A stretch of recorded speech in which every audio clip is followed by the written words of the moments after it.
the address where you need this to come? 130 C-Mac. My wife killed herself. She's on the floor. Oh my God!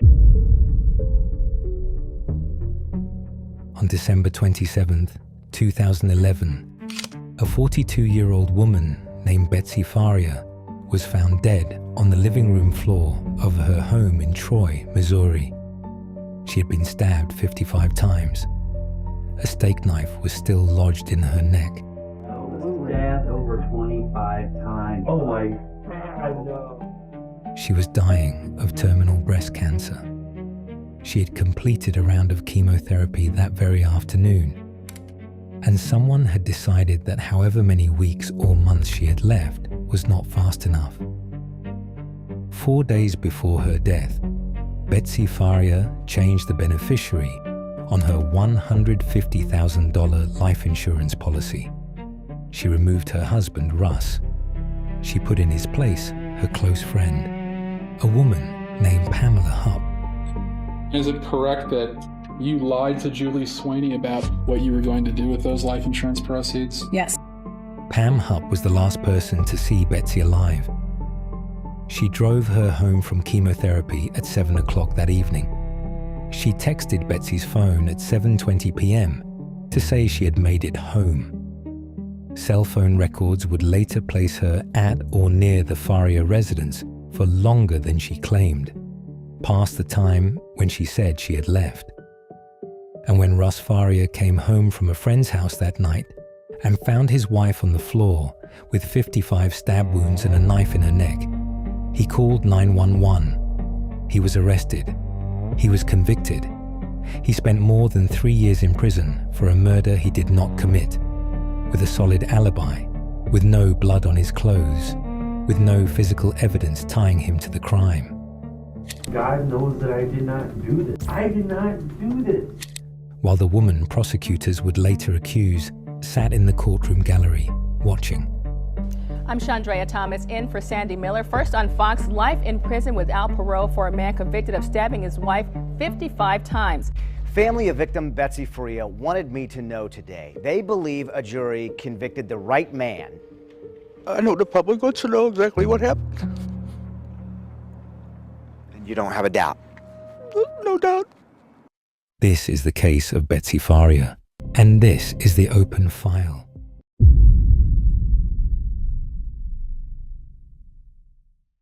Betsy Faria was 42 years old. She lived in Troy, Missouri, a small town northwest of St. Louis. The kind of town where people know each other, where friendships form close and fast, where the distance between houses is measured in minutes, not miles. She was married to Russell Faria.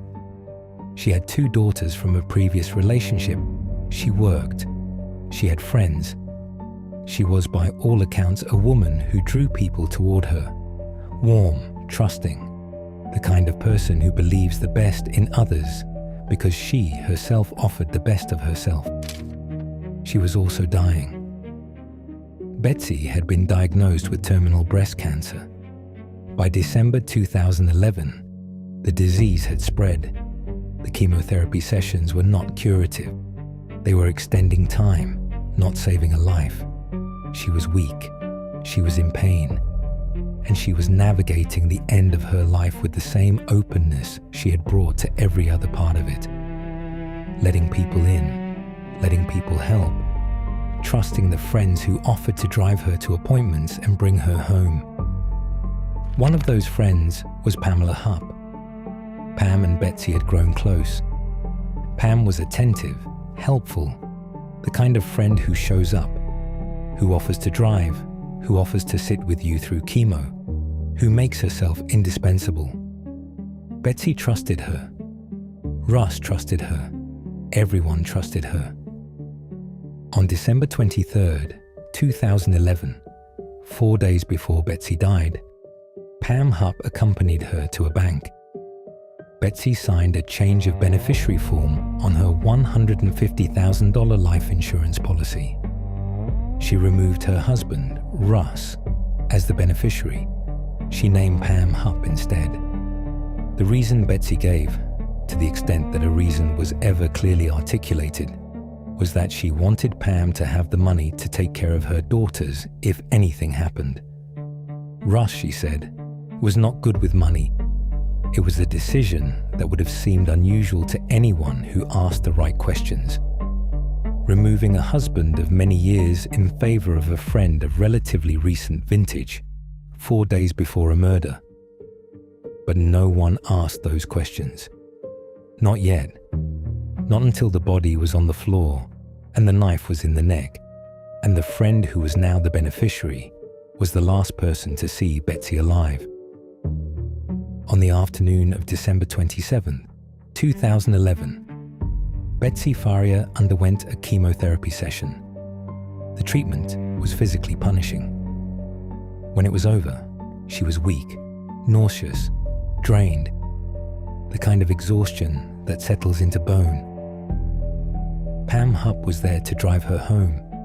They arrived at the Faria residence at approximately 7 p.m. According to Pam Hupp, she helped Betsy inside, got her settled, and then drove herself home. At 7:20 p.m., she texted Betsy's phone a single word: home. It was a message designed to look like proof. Proof that Pam had driven home, that she was no longer at the Faria house, that whatever happened to Betsy happened after Pam left. Cell phone records told a different story. The records placed Pam Hupp's phone at or near the Faria residence for longer than she claimed. She was still there, or still nearby, past the time when she said she had left. The text message that was supposed to establish distance instead established something else. What prosecutors would later argue was an attempt to create an alibi in real time, typing a single word into a phone, while investigators later concluded she was still in the area. Russ Faria was not home. He was at a friend's house, a regular game night, poker or cards, the kind of standing arrangement that multiple witnesses could confirm. He had driven separately with friends. He had been on camera at a gas station. His alibi was documented, corroborated, and, as it would later be proven, unimpeachable. At 9:40 p.m., Russ arrived home. He walked through the front door. He found his wife on the living room floor. She had been stabbed 55 times. A steak knife was lodged in her neck. The scene was so violent, so bloody, so excessive that first responders would later say it was unlike anything they had encountered. The kind of overkill that suggests not just murder, but rage. Russ called 911. His voice on the call was panicked, broken, the voice of a man who has just walked into a nightmare. The dispatcher tried to calm him. He could barely speak. The address where you need this to come. 130 C-Mac. My wife killed herself. She's on the floor. Oh my God.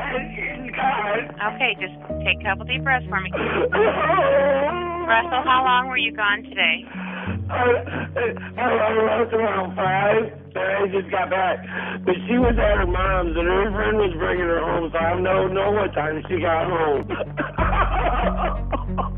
Has she been depressed lately? She's got cancer. I need you to get those medications for the paramedics, okay? I think they're here on the table. And in the days that followed, that 911 call would be one of the few pieces of evidence that made sense, because nothing else about the investigation that followed would. Russ Faria's alibi was not ambiguous. It was not partial. It was not the kind of alibi that depends on the testimony of a single person who might be lying. 4 friends confirmed he had been with them at game night. The host, the other players, the timing. It was all consistent. Surveillance video from a gas station showed Russ and his friends earlier that evening, miles from the Faria home. cell phone records placed his phone at the friend's house, not near the Faria residence, during the window when the murder occurred. The drive time between the two locations made it functionally impossible for Russ to have committed the murder and returned to game night without someone noticing he had been gone. There was also no blood on Russ Faria. 55 stab wounds produce an enormous amount of blood. The killer would have been covered in it. The weapon would have been slick with it. The floor, the walls, the clothing, everything in the immediate area would have been saturated. And yet, when Russ Faria was taken into custody, there was no blood on his clothes, no blood on his skin, no blood in his car, no blood anywhere that connected him to the murder scene. None of this stopped the investigation from focusing on him.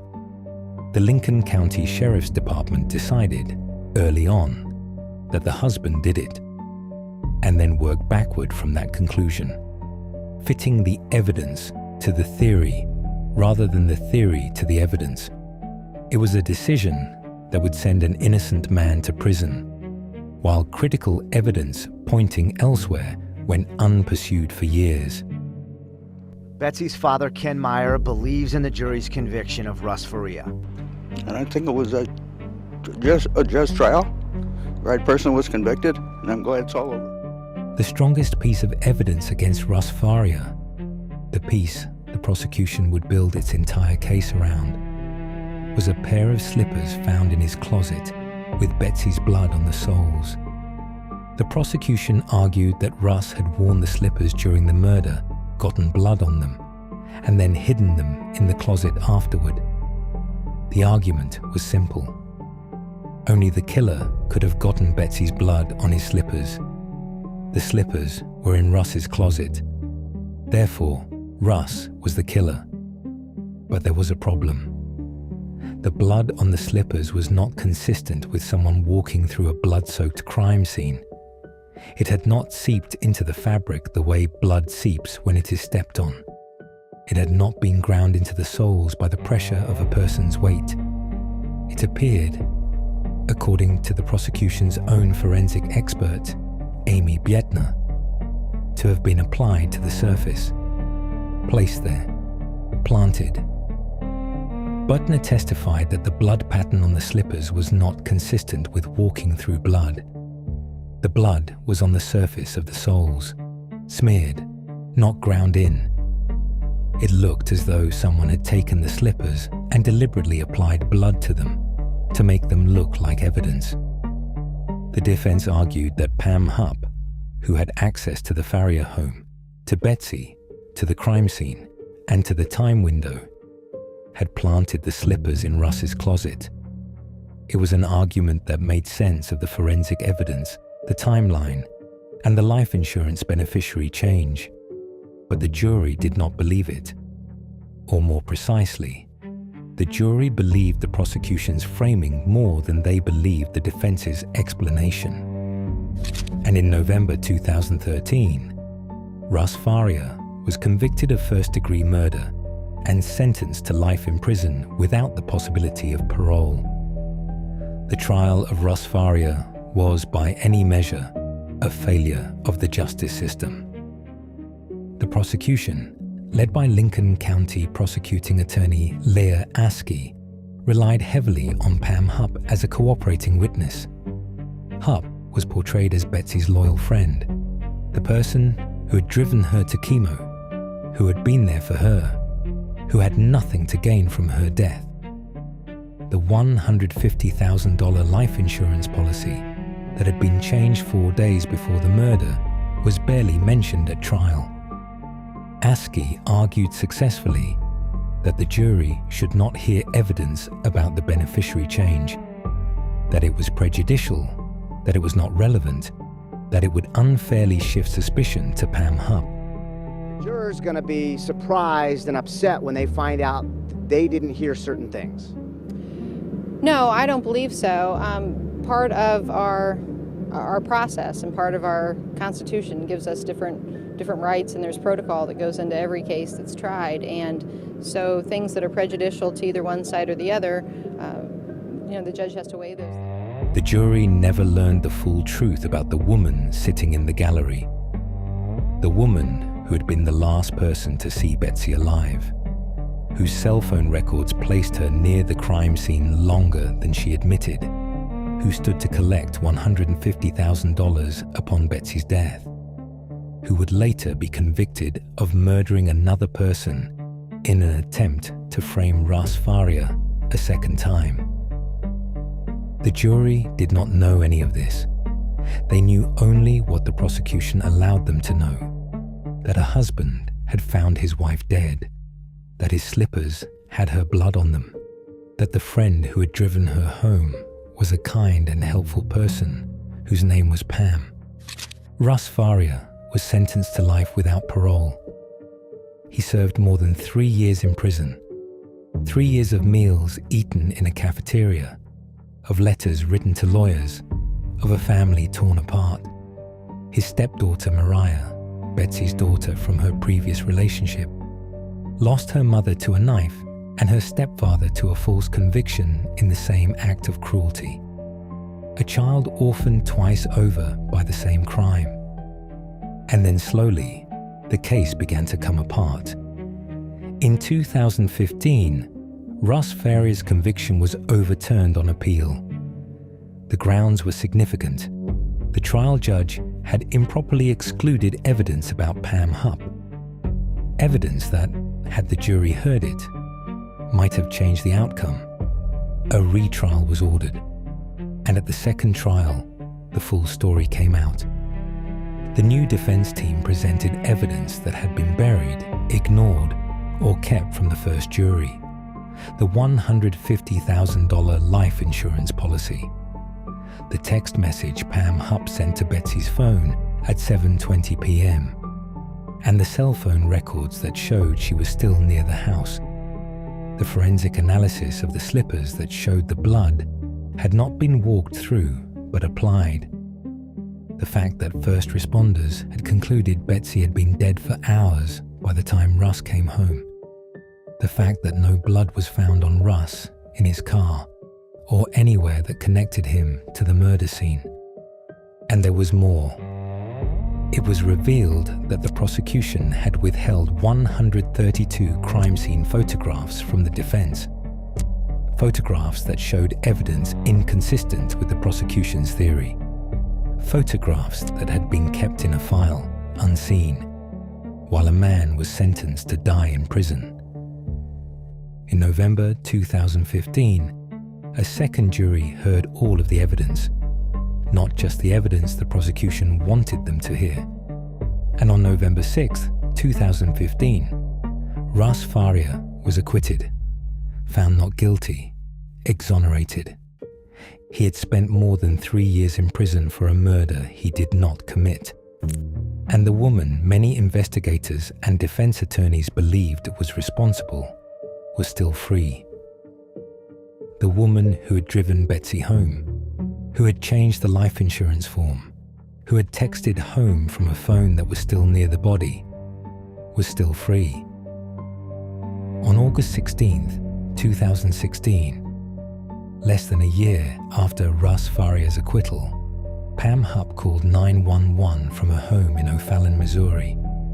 She reported that she had shot and killed an intruder who had attacked her with a knife. 911, what's your emergency? Hey, hello, there's someone broken in my house. Help! What's the address you're at? Help! Woman, get your what? Get in the car with you. No, what's the address? Get out! Get out! Get out! Help! What's the address you're at? Help! Help! I think somebody break your... No! Hello? Help! Help! Ma'am, can you hear me? Help! We cut the recording off right there because in the next second, you could hear 5 gunshots ring out in succession. The man was Louis Gumpenberger. He was 33 years old. He had cognitive impairments from a car accident years earlier, the kind of disability that makes a person trusting, eager to please, easy to manipulate. He lived on Social Security disability payments. He had never met Pam Hupp. Investigators concluded that what had happened was very different from the story Hupp initially told. Pam Hupp had been seen earlier that day in her SUV, approaching multiple people in the neighborhood, asking if they wanted to make money by helping with a reenactment for a Dateline NBC episode. She targeted people who looked vulnerable.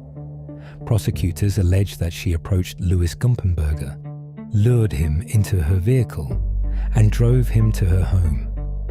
Inside the house, she shot him. Then she placed a knife near his body. Then she arranged $900 in cash on a table, as though Gumpenberger had been paid to attack her. Then she planted a note suggesting the attack had been connected to Russ Faria. The plan was transparent, so transparent that it collapsed almost immediately. Prosecutors in St. Charles County charged Pam Hupp with first-degree murder. The theory was clear. She had tried to frame Russ Faria a second time. She had killed a disabled man. A man who had nothing to do with any of this, who was just looking for work, who was in the wrong place at the wrong time. To create a narrative that Russ Faria had sent someone to kill her. Prosecutors argued that she wanted the world to believe that she was the victim, that Russ was dangerous, that the first murder had been his, and the second attempt was too. Louis Gumpenberger was not part of any conspiracy. He was a stranger, and Pam Hupp shot him dead in her living room because she needed a body. While Pam Hupp was being investigated for the murder of Louis Gumpenberger, another death came under scrutiny. On October 31st, 2013, Halloween, Pam Hupp's mother, Shirley Newman, was found dead on the lawn outside her senior living facility in Fenton, Missouri. She had fallen from her fourth-floor balcony. The death was initially ruled an accident. In 2017, with the Gumpenberger case fresh and the Faria case under renewed scrutiny, authorities re-examined Neumann's death. The manner of death was changed from accident to undetermined.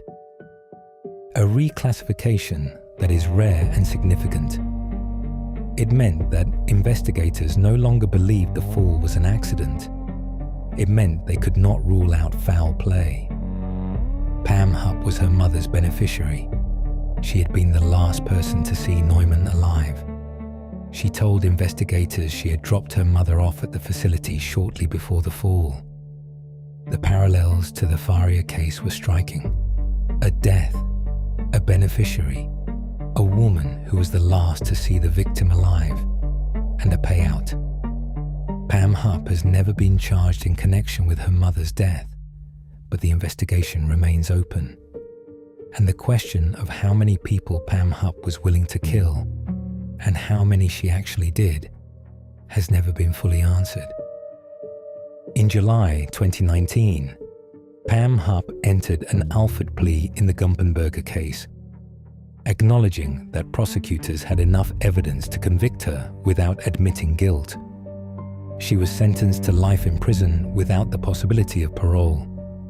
But that was not the end, because the Gumpenberger murder, the murder of a disabled stranger lured into a car with a fake Dateline story, had broken the dam. The case that everyone had known for years was Pam Hupp's was finally, officially, hers.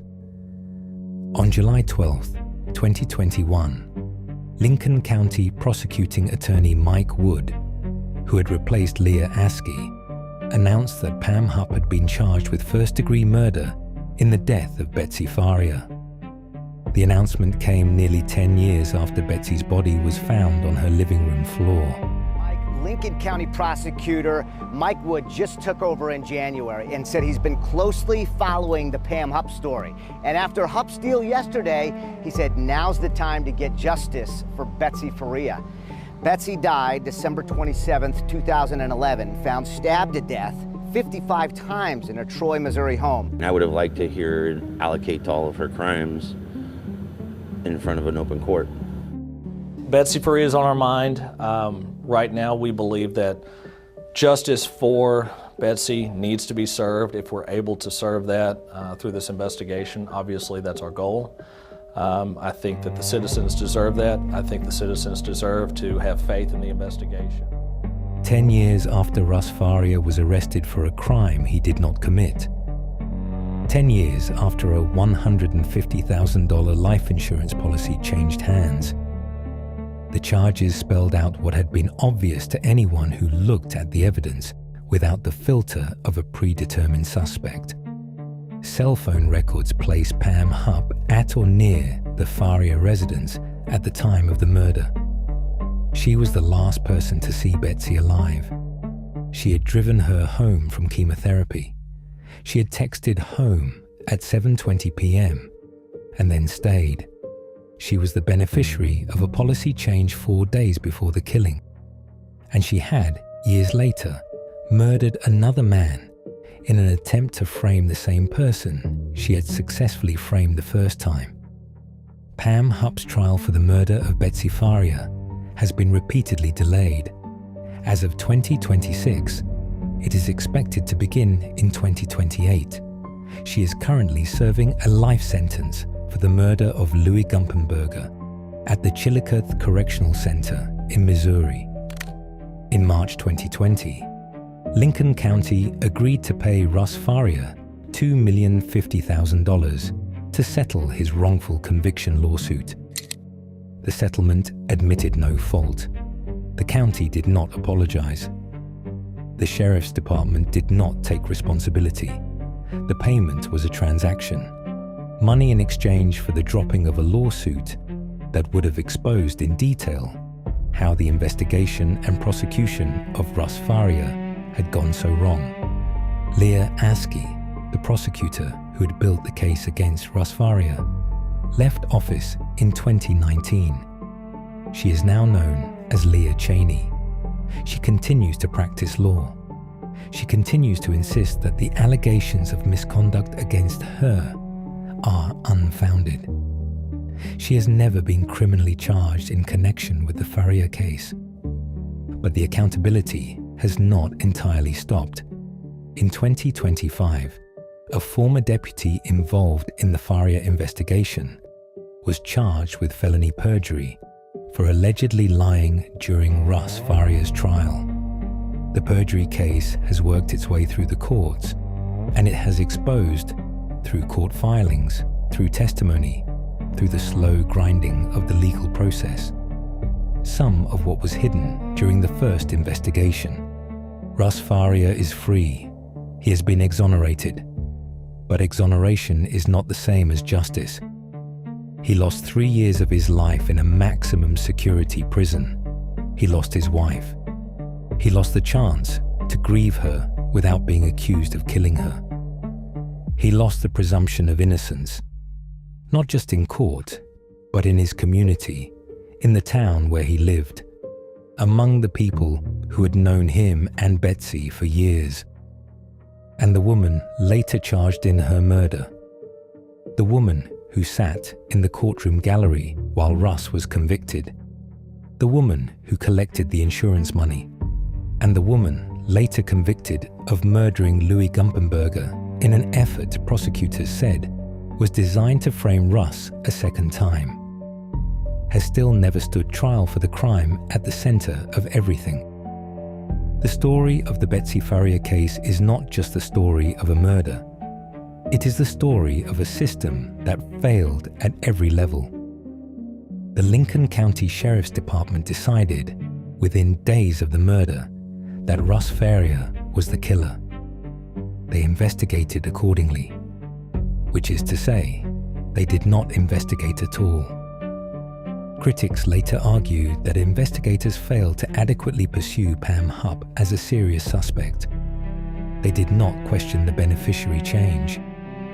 They did not ask why a friend of relatively recent vintage would be named as the beneficiary of a $150,000 policy 4 days before the insured was stabbed to death. They asked questions that confirmed their theory and ignored answers that challenged it. The prosecution, under Leah Askey, made the failure worse. Courts later determined that significant evidence had not been provided to the defense during the first trial.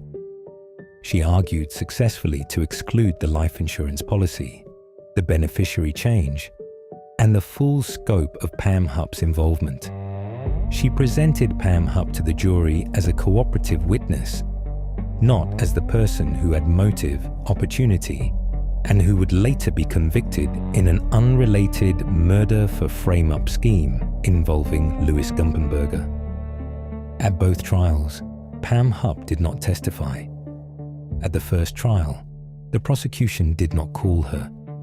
They used her statements and her presence as a cooperating witness without subjecting her to cross-examination. At the second trial, the defense did not call her either. By then, the evidence against her was so strong that her presence in the courtroom was its own argument, and her silence was louder than anything she could have said. Leah Askey Cheney has never been disciplined by the Missouri Bar. She has never been charged with a crime. She has never been held accountable for the prosecution that sent an innocent man to prison for 3 years while the real killer remained free.